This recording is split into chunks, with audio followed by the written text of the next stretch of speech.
c'est précisément l'établissement de ce système de l'Antichrist. Et dans le livre de l'Apocalypse, comme d'ailleurs dans les prophéties de Daniel dont je parlais tout à l'heure, il est évident que ce système est un système mondial.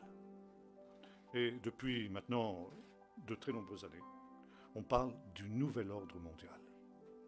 Et le nouvel ordre mondial, nous sommes dedans. Ce n'est pas demain, mais nous sommes déjà embrigadés dans ce système mondial. Et ce ne sont plus les hommes politiques qui dirigent notre monde. Ce sont 63 familles dispersées sur toute la planète qui contrôlent à elles seules 90% de la finance mondiale et par conséquent qui dirigent le monde.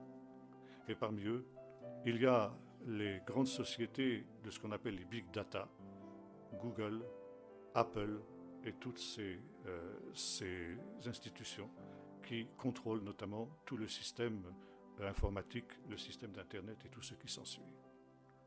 Et déjà, comme l'avait annoncé Jésus à ses disciples, prenez garde à vous-même, disait-il. Vous trouvez ça dans le chapitre 21 de l'évangile de Luc. Parce qu'il viendra comme un filet sur tous les habitants de la terre. Tous les habitants de la terre. Ce n'est pas localisé à tel ou tel pays, ça n'est pas localisé à tel ou tel continent, mais c'est réellement un phénomène mondial.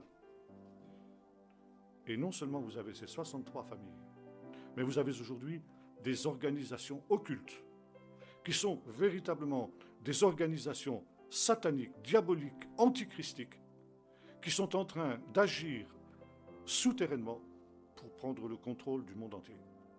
Je citerai parmi elles la franc-maçonnerie. Et dernièrement, je lisais le témoignage d'un ancien franc-maçon qui a atteint un grade extrêmement élevé dans la franc-maçonnerie, parce que vous savez que c'est par grade, et qui a rencontré Jésus-Christ alors qu'il était franc-maçon, qui a quitté cette organisation et qui décrit minutieusement ce qu'il a vu. Et il est formel. La franc-maçonnerie adore Lucifer, c'est-à-dire le diable. Ça, il dit, je l'ai vécu moi-même. Et je peux vous dire que dans les cérémonies d'initiation, j'ai moi-même été saisi par des puissances formidables qui ont pris possession de moi. Et quand je me suis détourné de la franc-maçonnerie, eh bien, il a fallu que l'on prie pour moi, pour que je sois délivré de ces puissances mauvaises. Je citerai aussi le groupe de Bilderberg, la Trilatérale, d'autres organisations du même type, qui sont toutes les unes et les autres en relation et en contact. Le Council of Foreign Relations à Washington et d'autres organisations du même type qui justement sont en train de comploter au sens propre du terme sur le plan mondial pour prendre la direction de la planète. Et ceci pour asservir tous les hommes. Un filet qui vient sur tous les habitants de la Terre. Et encore une fois, ça n'est pas demain, c'est aujourd'hui. Nous sommes exactement plongés dans ce système-là. Et une des caractéristiques de ce système, c'est qu'il est violemment anti-chrétien et anti-Dieu. Et actuellement, il existe aux États-Unis toute une organisation qui est en train de construire un superordinateur. Un superordinateur où tous les êtres humains devraient être connectés. Et déjà, l'ancien président des États-Unis, M. Obama, envisageait de ficher, disons, électroniquement tous les citoyens américains pour qu'ils soient connectés avec cet immense ordinateur. Cet ordinateur où serait concentrée toute la connaissance humaine, dans tous les domaines, en histoire, en géographie, en sciences, en géologie, bref, toutes les connaissances, en littérature, etc., toutes les connaissances devraient être mentionnées là. De telle manière que vous n'aurez plus besoin de consulter quoi que ce soit, vous vous connectez, vous voulez savoir, je ne sais pas moi, je prends n'importe quoi, une définition du théorème de Pythagore, ça vous est donné en l'espace de 30 secondes, vous avez ça immédiatement. Et ceux qui sont en train de construire cet ordinateur disent, eh bien ce sera le nouveau Dieu du XXIe siècle. Et déjà, il sera comme Dieu parce que précisément, il connaîtra tout et il pourra tout. Par conséquent, de la même manière que dans les temps passés, les temps barbares, parce que c'est comme ça qu'ils considèrent ce que nous avons vécu jusque maintenant, eh bien, les hommes priaient un Dieu qui n'existe pas dans le ciel, là, ils pourront prier ce Dieu-là. Réponds ici mon problème. Quel travail je dois choisir? Eh bien, quel est ton profil psychologique? Je n'ai même pas besoin de le décrire. Savez-vous que lorsque vous écrivez une lettre que vous envoyez par un mail, eh bien, cette lettre arrive à un superordinateur qui analyse votre profil psychologique à partir de cette lettre. À partir du vocabulaire que vous employez, des tournures de phrases que vous employez, on peut discerner dans quel état d'esprit vous avez écrit cette lettre. Si vous étiez dépressif ou euphorique quand vous avez écrit cette lettre, si vous êtes d'un caractère comme ceci ou comme cela, en comparant toutes les lettres que vous envoyez sur Internet, eh bien, ceux qui sont derrière ces réalités-là savent tout de vous, ils vous connaissent mieux que vous vous connaissez vous-même. Voilà le monde dans lequel nous sommes. Ce n'est pas demain, nous y sommes. Nous y sommes à fond. Et par conséquent, le responsable de ce système disait, eh bien, il faut apprendre aujourd'hui déjà aux enfants à prier ce nouveau Dieu. Il faut le détourner de ces dieux du christianisme, du judéo-christianisme, dont on sait qu'ils n'ont jamais existé, c'est des projections de l'esprit humain. Mais là, nous avons un véritable Dieu qui, lui, pourra être prié, qui, lui, pourra être honoré, qui, lui, aussi exigera, évidemment, comme Dieu l'exige, une certaine obéissance, et même une obéissance certaine. Et voilà, le système de l'Antichrist. Et il nous est dit, il est déjà là. Et encore une fois, eh bien, le problème, c'est que ça se fait d'une manière progressive, en nous apportant une foule de bienfaits, parce qu'il faut reconnaître, oui, ça nous apporte des bienfaits. Envoyer une lettre par email, c'est beaucoup plus facile que par la poste. Vous avez la réponse dans les minutes qui suivent. Eh oui, ça apporte des éléments positifs. Et comme on dit familièrement, on n'attrape pas des mouches avec du vinaigre. Mais derrière, il y a le piège. Et voyez-vous, il y a cette mise sous surveillance de chacun d'entre nous pour qu'effectivement, quand l'Antichrist apparaîtra, chacun d'entre nous soit prêt à marcher au pas cadencé. Le système est déjà là. Il y a déjà cet esprit-là. Alors, je continuerai sur ce thème dans les jours qui viennent, mais il faut que nous comprenions cela.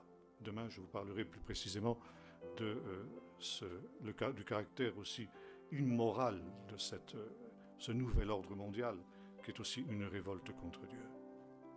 Alors, finalement, que faire dans cette situation-là?